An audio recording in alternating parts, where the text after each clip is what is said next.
Hey everybody, this is Josh Nottingham, president of Mats.org. In today's Fireside Chats with the President, but not that kind of president, we're going to talk about why new cars with high miles are a good idea right now.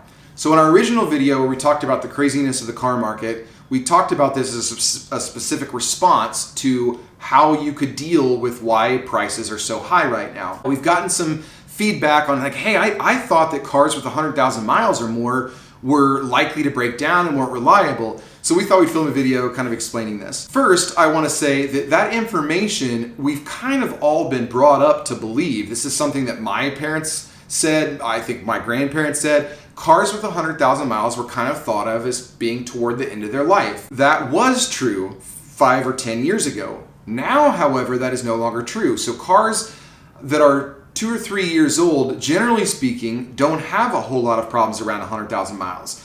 Not to say they can't, and we'll come back to that, but statistically they are fairly unlikely, if they are moderately new, to have problems at about 100,000 miles. This is mainly because manufacturing has advanced to the point that cars are significantly better built than they used to be. And this is true of every brand, but this is especially true of Honda and Toyota. So for example, the average 2 to 3 year old Honda or Toyota is not, generally speaking, having problems at 130,000 miles, and it is certainly not nearing the end of its life. Say a 2018 or 2019 Toyota or Honda, they are, generally speaking, if they're well cared for, going to go to 350,000 miles, not 100 to 150 anymore. While I do believe this applies to every brand, I think it is especially true of Hondas and Toyotas. And what most people think is the mileage matters significantly more than the model year. So if I have X number of dollars to spend and I want a 100,000 mile car and I want a particular brand, say Toyota or Honda,